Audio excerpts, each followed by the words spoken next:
Hello everybody, Mr. Mobs here and welcome back to the channel. So the other day I posted a video giving you my impressions of the new Virtual Boy accessory for the Nintendo Switch. I did a comparison video with the hardware. You can just about see it behind me if I move the head the right way. The original hardware to the new Nintendo Switch version. But at the time the games hadn't been released online, so there was no way of playing the Switch version. So this is a follow-up video where I've had chance to play the original versus the new. As you can see behind me, they are side by side. And what I did is I put the same game on both so I could have an accurate comparison between the two. I have shot some footage as well, which I'll put on the screen and you can have a look. Unfortunately, doing the through the lens videos for the Virtual Boy is almost impossible. It's really difficult, or it has been for me. Perhaps someone else can do a better job. So I've only done a little bit of video to show you the difference. So this is mainly just going to be me talking about the differences between the two. Just before I do, for those of you that don't already know, I just wanted to go through the games that are released today. There are some more that are on their way as well, but these are the ones that you can get right now. It's on the 17th of February. You've got Red Alarm, which is like a space shooter game. You've got Golf. You've got 3D Tetris. Galactic Pinball, which is obviously a pinball game. That's one of my favourites. Teleboxer, Wario Land. Wario Land's cool. It's like a platformer, like Mario, obviously. And then this one's called The Mansion of Insamouth, which is a Japanese title. There is a English fan-made translation as well. If anyone's interested in that, you can find that online. So I've obviously showed you the physical ones there, but like I say, for the kind of goes without saying, but for the Switch, they are all available via the Nintendo Online service if you're subscribed to that. So anyway, I got up early, managed to have a game on a few of these, and I compared the like for likes. I had the same game running on both to give you my opinion.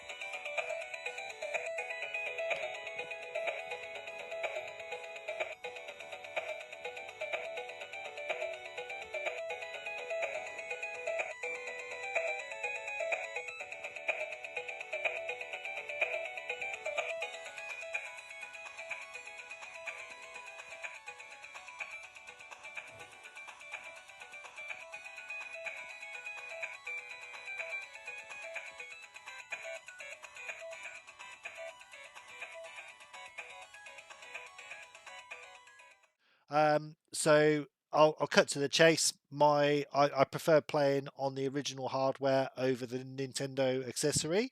The accessory does do a very good job of emulating the original hardware. However, there is definitely some differences I noticed. I don't know, it's hard to say because if I had two original Virtual Boys and played them side by side, I don't know if they're all exactly the same or whether depending on the age and how they've been treated, perhaps there's differences there as well. So I can't tell you that. I can only compare the Switch version to the OG one that I've got. um so color wise, the obviously they're only one color, they're both red. However, the red on the Virtual Boy, on the old Virtual Boy, this is going to get confusing, on the original was the color felt like a kind of more deeper red, and a softer color, whereas on the Switch it was quite vibrant and quite bright. Perhaps it's because of the brightness settings on the Switch, which you can turn down. Actually, it's a nice little feature. I thought at first, when the Switch is inside the Virtual Boy, you can't press like the volume button, for example. But if I think you press and hold the home button, I can't remember which one it is, it does bring up like a little volume slider and a little brightness slider. So they thought about that, and I thought that was a nice little touch. But anyway, I'm kind of digressing a little bit. So yeah, your reds are a lot sharper but brighter in the Switch version. The picture seems to be a lot softer on the original. They've done, or it looks to be almost like a filter to make it look more kind of grainy, or that's what it feels like on the Switch version. So I don't know. I mean, it does look kind of like old schoolish, but I don't know. I prefer the original. Sound wise, the audio on the original is very kind of grainy audio. Um, and it's again, they've tried to do a similar sort of thing on the Switch, but I think I prefer the original.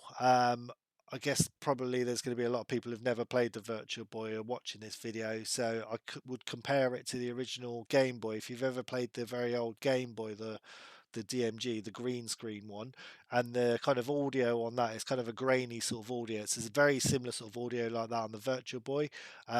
They've done a fairly good job of kind of emulating it on the Switch, I guess, but um, I don't know. It just feels a lot better playing it on the original if you've got the chance.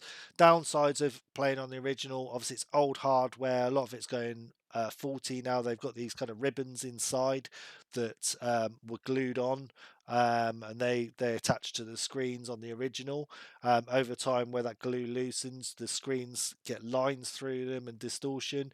There are solder fixes that people do to kind of remedy that. There's various solutions available, but yeah, if you're using old hardware, you are kind of wear and tear on your old hardware, you're prone to things like that, plus it's the setup and everything else that's involved. So obviously you've got the plus side of using the Switch there. You can also play. There is a emulator that you can use. I know Nintendo don't like emulators, but there is an emulator that you can use on the Meta Quest and a few of the other VR headsets. That's a pretty good way of playing it for comfort wise, because the headset's obviously a lot more comfortable than the Virtual Boy. Talking about comfort, the Switch version, it made me smile when you turn it on. It does give you a warning that you shouldn't use it if you're under 6 or 7 years old. I can't remember now, but it does say on there. Due to the 3D effect, and that's quite interesting because I know the original Virtual Boy had lots of warnings on there that because of various issues and complaints and that they had about the original hardware. On that point, I've never had a headache or any issues with playing the original hardware. It's never made me feel sick or anything like that. I've had people around my house playing it as well, no issues at all. I did obviously people do have issues. That's why it's a thing. But I do wonder that you see so many comments online every time a Virtual Boy is mentioned. Then you get a stream of comments about how it gives you headaches and blah blah blah. And I wonder if half the people who have commented have actually ever played a Virtual Boy anyway. So I don't know. That's just my opinion on it. But perhaps I'm lucky and my friends are lucky. But you perhaps get a bit of a stiff neck if you haven't angled it right. But other than that, not really had any issues with it at all. So yeah, playing the two, like I said, I prefer playing the original. But yeah, there's there is an option there to play the Switch if you haven't got the access. Also, the amount of money it costs now to get the original hardware and the games. I had hoped to get a complete collection of both American titles and the Japanese equivalent. I've managed to get the complete American collection, but the Japanese ones, some of them now are so crazy. Unless I remortgage my house, that's not going to happen. But I am grateful to have the games that I've got. Anyway, I think that's probably about it. The only other thing I guess is that on the Switch version, I'm using the Switch Pro pad because you can't use the original. Although recently on some as a Twitter post, or X as it's called now, someone had made a device that the original pad plugs into, and it's like a Bluetooth transmitter that then transmits to the Switch, and the buttons were mapped in, and that works. So hopefully that'll get a official, well, I say official release, not from Nintendo, I imagine, but hopefully someone will release a device like that that you can play.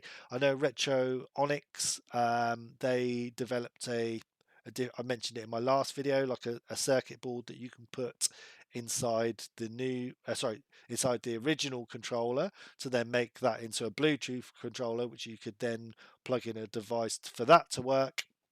But that's quite an expensive way of doing it because you have to get the original controller as well, and to get those by themselves are a lot of money. So I don't know, I have to watch this space, but I just want to give you an update because I wasn't able to show you the software last time.